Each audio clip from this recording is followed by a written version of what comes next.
पैतृक संपत्ति कैसे विरासत में मिलती है? How is ancestral property inherited? पैतृक संपत्ति सभी कानूनी उत्तराधिकारियों को समान रूप से विरासत में मिलती है।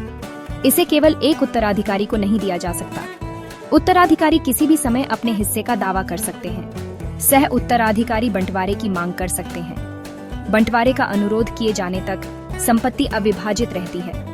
बंटवारे के बाद प्रत्येक हिस्सा व्यक्तिगत संपत्ति बन जाता है। पैतृक संपत्ति के बंटवारे के लिए दिशा निर्देश guidelines for partitioning ancestral property बंटवारा किसी भी कानूनी उत्तराधिकारी द्वारा शुरू किया जा सकता है। यह आपसी सहमति से या अदालती हस्तक्षेप के माध्यम से किया जा सकता है। उत्तराधिकारियों के बीच हिस्सेदारी समान रूप से निर्धारित की जाती है।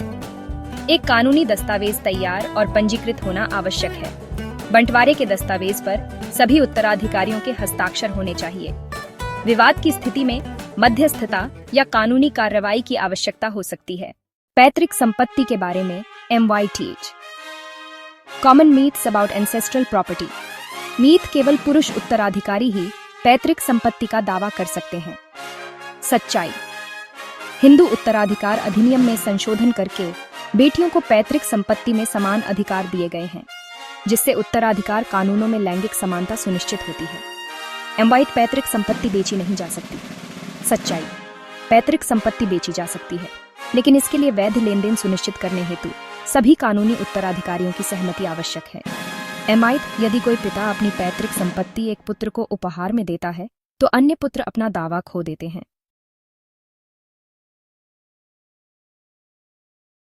सच्चाई, पैतृक संपत्ति किसी एक उत्तराधिकारी द्वारा उपहार में नहीं दी जा सकती। किसी भी हस्तांतरण से पहले सभी कानूनी उत्तराधिकारियों की सहमति आवश्यक है। मीथ, यदि कोई संपत्ति विरासत में मिलती है तो वह स्वतः ही पैतृक संपत्ति बन जाती है। सच्चाई, केवल 4 पीढ़ियों में अविभाजित संपत्ति ही पैतृक संपत्ति मानी जाती है।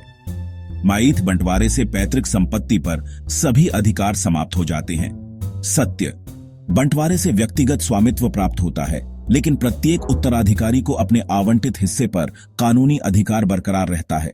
फ्रीक्वेंटली आस्क्ड क्वेश्चंस 1, पैतृक संपत्ति का बंटवारा कैसे होता है?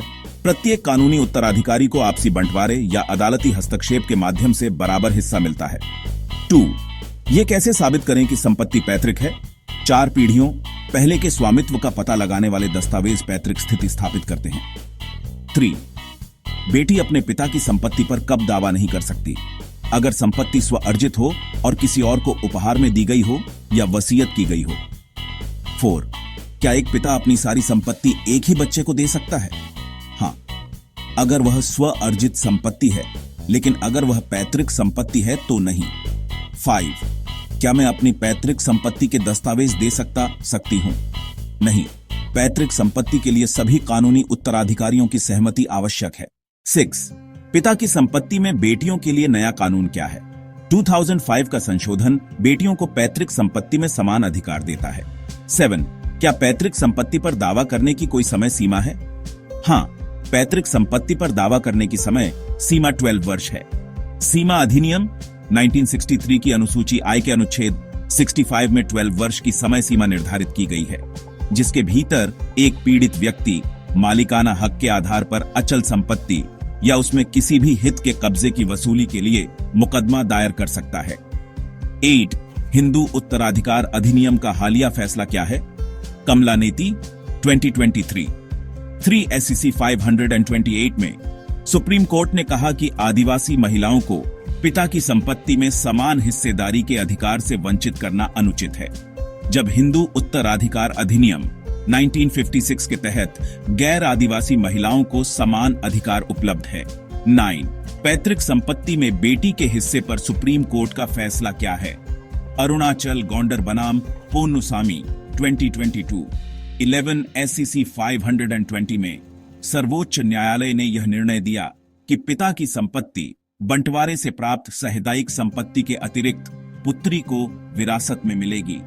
न्यायालय ने यह भी कहा कि यदि किसी महिला की बिना वसीयत के मृत्यु हो जाती है तो उसके पिता से उसे प्राप्त कोई भी पैतृक संपत्ति उसके पिता के उत्तराधिकारियों को दी जाएगी और इसी प्रकार उसके पति के परिवार से उसे प्राप्त संपत्ति उसके पति के उत्तराधिकारी को दी जाएगी।